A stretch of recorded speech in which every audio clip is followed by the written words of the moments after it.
alam niyo po si Kulaong, kilala ko naman na talaga yan na wala pong bearing at wala po talagang as in talagang yan po ang numero unong duwag. Ha? Kapag yan ay napansin at kunwari katulad nun, Deo Macalma, pinag-ano niya, pinagmumura niya sa live niya. Pagkatapos niya mag-live nun, after niya pagmumurahin si Deo Macalma, tumawag sa akin yan. Kausap ko. Tapos sinasabi niya, Mac, okay ba yung acting ko? Ganon-ganon siya. Sabi ko, oh yeah, oh, boss. Tapang mo, boss. Ganyan. Tingin mo ba? Magkakaso kaya sa akin yun? Hindi naman siguro, boss, kasi siya naman nauna eh. Pero totoo, hindi naman siya minura ni Deo Macalma.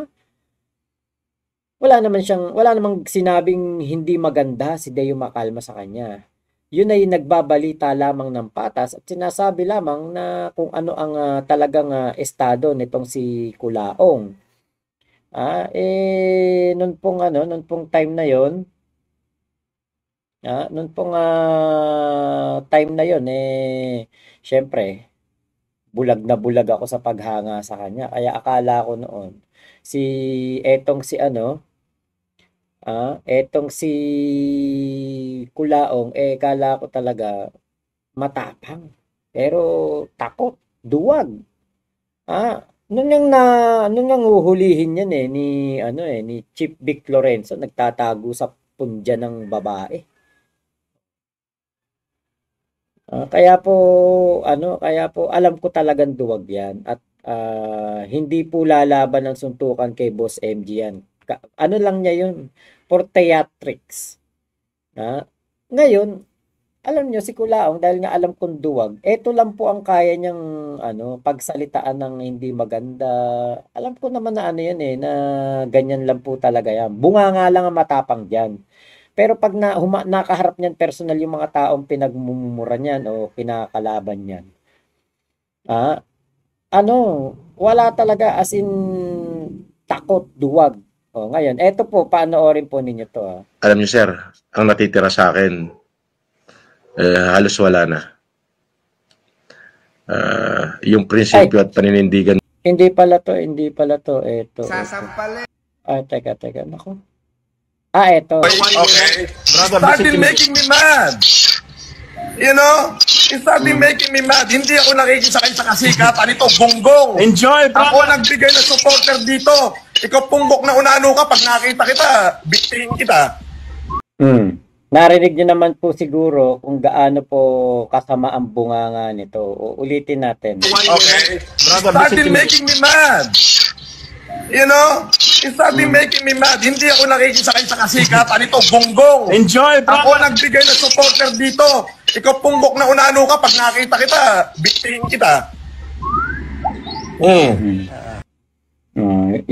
Yun po ang bunganga ni Kulaong, 'di ba? Napakatapang. Pero kita nyo, alam natin na kahit po mga anak nila MG at ni Mighty Manong pinagsasalitaan nito ng hindi maganda. Katulad na rinig natin, 'di ba, yung sinasabi po niya patungkol doon sa taong maliit na ito. Ayan, ito. Hindi ko kasi alam kung pwedeng banggitin dito yung word Ito from Udeng TV. Ang pangalan po nitong maliit na tao na ito ay 6ix9ine. Ang pangalan niya sa TikTok. Hindi ko siya napapanood, hindi ko siya kilala. Ngayon po, oy, Tochikix, totoo ba? Ikaw, nandiyan si Tochikix, oh. Wow, Tochikix, shoutout sa'yo, long time no see. Si Udeng, pinagtanggol niya itong si 6ix9ine. Panoorin po ninyo. Kasi napanood natin, di ba, sama ng bunganga ni Kulaong. Ito. Kasi gusto namin talagang medyo malamig ngayon kasi parang kagabi yata mainit ang laban, ano? Mainit po iiwan ko nga Ano ba, sino ba yung nagkainitan na yun? Ano ba yun? Ba't ba mainit? Naka-live ka sa TikTok kagabi, di ba? Sa live sa TikTok. Naka-live ako sa TikTok. Tapos? Yun nga, pinagkainitan ako ng pinakasikat na tao. Pinakasikat? Oo. Sino ba yun? Ang iniisip ko, bakit pinapatulan ako? Hindi man tayo sikat. Sino ba yung pinakasikat Si na yan? Francis Leo Marcos. Yan ba yung gwapo? Oo, pinaka-pogi sa Oh, TikTok. yun, yung pogi. Pogi sa TikTok. Okay. Oo. Tapos, meron siyang sinabi sa akin na hindi maganda. Yan Ah, naman, na gusto ko lang sabihin, bossing, na kung, yung kinuwento mo nga sa akin. kung tama ba to, Pakinggan natin. Mga kabosing, pakinggan muna natin yung sinabi ni Francis Oo. Leo Marcos kay 6ix9ine. Sa Ayun kasama po. natin si 6ix9ine. Sige, Opo. pakinggan mo natin. I will translate it in English. If you try to give, brother, give it with dignity. The moment you bring up someone who in dire needing you, whether they are poor, whether they are rich, as long that they are past your requirement, you have to give. Brother, Filipino are vulnerable. That's what I did. And now I said... It's okay, brother. It's okay, brother. Enjoy. Let me translate it in English. I said, if you will continue the same thing, you will not grow. When you give, even if it is small, you have to give it with dignity. And then that small little fucking boy told me that, why should I care? Of course I care. Ferrari is my friend, you son of a bitch. Yes, brother. It's okay. Forget. Don't be high blood for anyone. It's okay. Sasabihin niya, now, Hitler niya nakikisakay ako sa kasikatan, tarantado, ako pinakasikat sa TikTok. Ako laging number 1 dyan. Pag nakita kitang pumpok na unano ka, hindi ka humingi sa akin ng pasensya. Pag nakita kita, sasampalin kita ng harapan. yabang talaga. Wow! So ngayon po, ito po ay ipapasa ko sa ating kaibigan sa CICC. Sa CICC po. Ipapasa ko to kasi alam niyo po, pinapahanap po ang lahat ng PWD na inapi po ni Kulaong. Kaya po naisip ko, sabi ko, teka, eto, isa to sa mga inapi ni Kulaong. Kaya ngayon, ipapasa ko na ngayon. Ngayon mismo, ipresent ko na. Nakalimutan ko kaya ko nga to hinanap Okay, ayun. Pinasa ko na. Para ma-check po niya at makita po niya kung gaano po katindi etong si Kulaong magsalita po sa yung mga kaya niya lang. Actually, 'di ba, syempre NBI nga minumura-mura nito, 'di ba? Yun nga po nga ano tawag dito, yung mga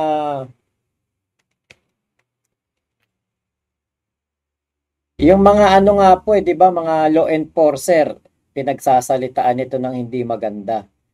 Meron ako napanood, NBI, pinagmumura nito. Hindi yung NBI na yung sinabihan niya noon na yung panahon pa ni dito kay MG. Hindi po, yung pong inaaway niya na na NBI ay yung panahon na nagkaroon siya ng kalaban si Roland Sanchez sa NBI.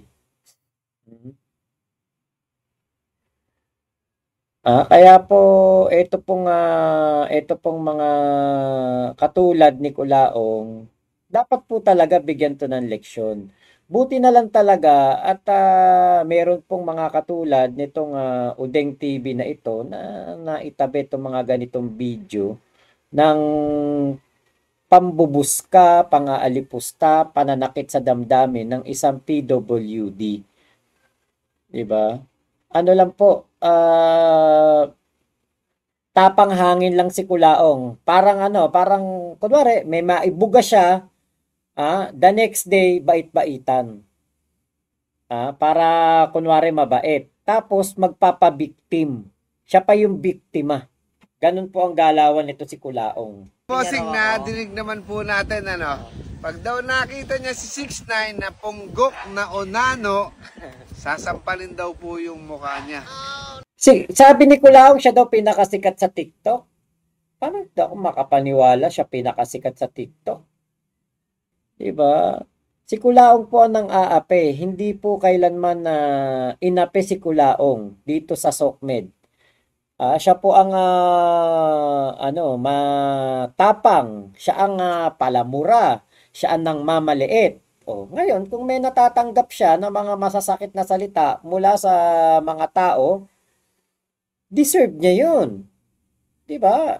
Kasalanan mo yun. Punggok na. Unano pa. Sasampalin Grabe ka na. naman, Francis Leo Hindi, Marcos. pwede naman. Sobra ka kasi naman. Ha? Kung gusto niya talaga usaktan, Oh. inahamon ko naman siya Oh, saan? sa loob ng drum. Sa loob ng drum. Pero gusto ko may partida sa loob ng Sa drum. loob ng drum. Oo. Eh, di sa'yo, Brian, mahabay kamay niyan, di makakasuntok. Ikaw, Hindi wala niya kakasuntok sa loob ng drum. makakasuntok. Pero Tapos meron pa sinabi sa akin. Meron pa yan. Meron pa isa. Ah, Pakinggan meron niyo pa. to mga kabosing. Meron pa Ayan niyo isa. po. You know, it started making me mad. Hindi ako nakikisakit sa kasikatan nito, bunggong. Enjoy, Ako nagbigay ng supporter dito. Ikaw punggok na unano ka, pag nakita kita, bigtiin kita. Bigtayin niya raw ako. Bigtihin. Tapos siya daw ang nagbigay sa akin ng supporters. Aha. May sabi. Hindi naman natin kilala yan. Hindi ko nga kilala yan eh. Nakilala ko lang nung nagagalit sa akin kasi nasasapawan siguro. Kaya Yun. ganon. Sasampalin. Bigtiin. Bibigtihin, unanong pandak. Grabe ka naman Tapos- magsalita, Francis Leo Marcos. Tapos, bossing, pinapahanap pa ako daw kung talagang Pinapahanap daw ka ako. pa? Ngayon, kaya takot nga ako, baka hanapin nga ano niya. Alam mo, Katulad ng sinabi niya sa akin, sabi niya hindi niya ako kilala. Sabi niya pinahunting niya ako. Di mo pala ako kilala, ba't mo ako ipapahunting? Diba? Mga ano yung mga pinagsasasabi niyan si Kulaong. Kunwari lang na yung mga gano'n na pinapahunting, hindi kilala, pero ang totoo, ang ano talaga niyan, totoo, kilala talaga ako ni Kulaong at alam niya na ako ay dati niyang vlogger. Pero syempre, ide-deny niya yan. Gano'n naman yan eh. Sasabihin niya, pinahunting kita. Ihahuntingin kita. Gano'n yan. Kaya kita tinawag. Ito pakita ko po sa inyo yung video niyan. Ito. Kaya kita tinawagan. Kaya nag-video call ako sa'yo para malaman mo na ako kausap mo. Opo, yun nga. Pero totoo po ba yung pupunta po kayo dito? Yes. Dahil sabi niyo may bahay kayo dito eh. Yes. Yun. Sa Tawaw ang bahay ko. Yun, tawaw. Opo. Diba? Sabi niya, hindi niya ako kilala. Sabi niya, pinahunting niya ako. 1 taon at kalahati daw niya ako pinahunting. Since 2021, nandito na ako sa Pilipinas. Di naman ako umaalis ng bansa. Ba't di niya ako nakita?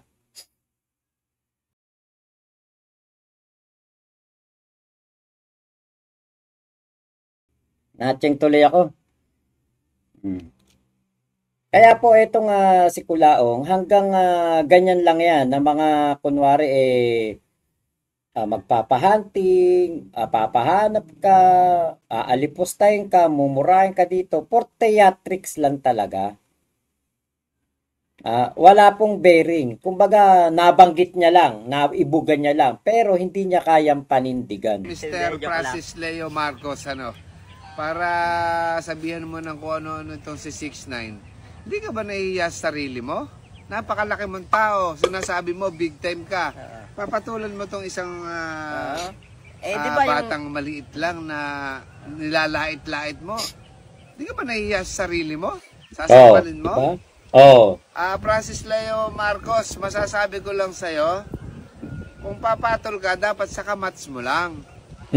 Napakaliit yan para sabihan mo nang sasampalin mo yung mukha. Oh no! Bibigtihin mo pa. Pinapahanap pa ako. Pinapahanap mo pa siya. Eto, bibigyan ka ng tip, Francis Leo, Hanapin mo si 6ix9ine para hindi ka mahirapan hanapin. Kami po ay nasa barangay Sibul Springs, San Miguel, Bulacan. Pumunta po kayo rito. Okay. At sampalin nyo po si 6ix9ine sa harap ko. Ano po? Sampalin nyo po. Para makita po natin kung talaga pong magaling po kayo. Nandito lang po kami sa barangay Sibul, San Miguel, Bulacan. Ayun, taga San Miguel, Bulacan pala to, kababayan ko to. Eto, matapang talaga to. Si Kulaong, hindi po yan Bulakenyo. sinusuka po yan sa Bulacan-Bulacan ng mga tao doon dahil perwisyo po yan. Kinukwento nga nung boyfriend ng anak ko, si Kulaong, nagnanakaw daw po ng panabong na manok at TV. Doon sa Bulacan-Bulacan, sa Bambang, sa Bulacan-Bulacan. Meron pong isang kagawad ang busit na busit sa kanya. Kaya po eto nga si Kulaong ay hindi naman to nakakapunta ng Bambang kasi alam ng mga tao doon karakas ni Kulaong. Nung lumabas tong si Kulaong, alam nila na itong si Kulaong nagpapanggap lang to. At ito nga po ay tinatawag nila, may pangalan yan Nakakalimutan ko yung tawag diyan ano ba yung pangalan dito? Nakakalimutan ko yung tawag kay Kulaong ng mga taga Bulacan-Bulacan. Hindi Francis Leo Marcos, hindi Norman Mangusin. May pangalan niya na na iba hindi Kulaong Nakakalimutan ko yun ang tawag sa kanya doon. Kaya nga sabi nung nung manugang ko, sabi, kasi Pap, mo, yung dati mong binablog, yung idol mo, si Francis Leo Marcos, yun? Kilalang kilala dun sa amin yun na, na magnanakaw. Pero mo, magnakaw ka ng manok panabong. Diba? Kaya po, tong si Kulaong, kung sasabihin nito Bulakenyo siya, hindi po yan Bulakenyo. Yan po ay dayo lang doon sa Bambang, Bulacan-Bulacan. Nung after ng baha, hindi na po yan na nagpakita doon. Iniwanan po yung pamilya. Sampalin niyo po siya sa harap ko, Mr. Francis Leo Marcos. Basta yun lang, bossing. Kung gusto niya talaga kalabanin, pwede naman ako sa loob ng drum. Sa loob na lang ng drum. Papatulang kita doon, Francis Leo Marcos. Doon kayo sa loob ng drum daw. 369. Kasi di ako tatagal pag walang partida. Kailangan sa loob po ng drum. Parang napakasiga niya, no? Lagi ko nakikita ko yan sa TikTok nga Parang napakasiga magsalita palagi. Kami po hindi siga, Francis Leo. Pero si 69 po dito, kung nakikita po ninyo sa vlog namin mga kabosing, naguhulugan kami sa fish pan. Yun po for content po lamang namin at gusto namin magpasaya ng tao. Pero dito yan, pagka yan kakain, hinahatiran pa namin ang pagkain yan kasi hindi abot yung kaldero, hindi abot yung plato. Ganun ang kamahal ni Bossing. Tapos sasampingilin mo lang, bibiktihin mo lang. Francis Leo, hindi kami natatakot sa'yo. Pumunta ka rito sa Barangay Sibul, sampalin mo sa harap ko si 69 para makita natin kung ano hinahanap natin pare-pareho. Pero hindi mo siya kaya saktan pag nakaharap kami at pag sinaktan mo siya, makikita natin kung sino yung mas magaling. Francis Leo, mas maganda, pumunta ka kay Dr. Vicky Bello, magpaayos ko muna na ng ugali mo. Huwag na yung mukha kasi yung mukha knowing yung ugali mo na lang, paayos mo, baka kaya pa ni Dr. Vicky Bello. Ayan, magandang araw mga bossing. Mr. Leo Marcos, sana mag-iingat ka palagi at makatulog ka ng mahimbing. Ayun. Yan yung yan po yung tao na maliit na pinagsalitaan ni Kulaong ng hindi maganda. Diba? Actually, yan lang naman yung mga kayang-kaya niya magtapang-tapangan, manakot, manindak. Pero Kulaong, tukmul na tukmul ka dito sa SOCMED ngayon. Ikaw ang kung dati sabi mo sikat na sikat ka sa TikTok. Ngayon kasikatan mo dahil sa katangahan mo. Kasikatan mo dahil sa pagmamatapang mo. Sumikat ka talaga ngayon. Pero yung pagsikat mo, negative. Bakit? Kasi, ang kinalaban mo, si Makagago. Sineryoso ni Makagago yung mga kaso sa'yo. Sineryoso ni Makagago ang lahat ng mga pinagsasasabi mo. Kaya nga ngayon, talagang ikaw, ang tingin ko, mahuhuyo ka talaga at hindi ka talaga makakakuha ng hindi ka talaga makakakuha ng matinding rito, yung sabihin natin may kakampi sa'yo na mga matataas na tao, hindi. Talagang ikaw ay pabagsak ngayon sa Hoyo. Hindi ka kakampihan ng mga sinasabi mo, mga sinashoutout mo. Kita mo si Vice Mayor Benjo Bernabe, dinis-owned ka. Kung makaasta ka sa vlog mo, parang tropang-tropa mo. Pero 'di ba? Dinis-owned ka. Dininay ka. Ang sakit nun. Sir, yung ano mo, binigay mo sa akin, Jaguar, dito pa hanggang ngayon. 'Di ba? Sinopla ka talaga. Kaya talagang ikaw, Kulaong, paano na to? Paano na talaga si Kulaong? Pahoyo po talaga to. Ngayon po katapusan na po ng Nobyembre. Countdown tayo. Countdown na natin to. Mag-countdown tayo. Kulaong, on the way to jail. Ano talaga to, mahuhuyo po talaga to. Sa mga tao pa lang na nakausap ko, si Kulaong, pinapakita na lang yung yabang niya sa SOCMED. Pero kung mapapansin nyo, biglang nagbabait-baitan, para naging pastor. Kasi isa yon sa mga style ng mga taong nagigipit na at nasusukol na. Gagamitin na ang Diyos. Magsasalita na ng mga magagandang salita ng Diyos, mga bagay na banal para maloko niya yung mga tao na siya'y nagbago na o hindi na siya masama, hindi na siya magsasalita ng kung ano-ano. Pero ang totoo po, kinakarma na po si Kulaong. Ang tindi ng karma ni Kulaong. Yung karma niya yung akala natin matagal-tagal pa. Akala natin karma niya mga 2030 pa, ganyan. Pero hindi, 'di ba? Ang bilis ng karma ni Kulaong. Ilang taon pa lang yan na nakakalaya. 2023 yata nakalaya yan. Pero 2 taon pa lang sa labas. Mababalik Hoyo na naman, 'di ba? Kaya Kulaong, better luck next life. Siguro next life, wag mo nang hangarin na maging Marcos. Hangarin mo na lang siguro maging Duterte naman ang hangarin mo. Kulaong, pag ikaw pinanganak ulit, hangarin mo maging Duterte. Magpanggap kang anak ka ni Digong.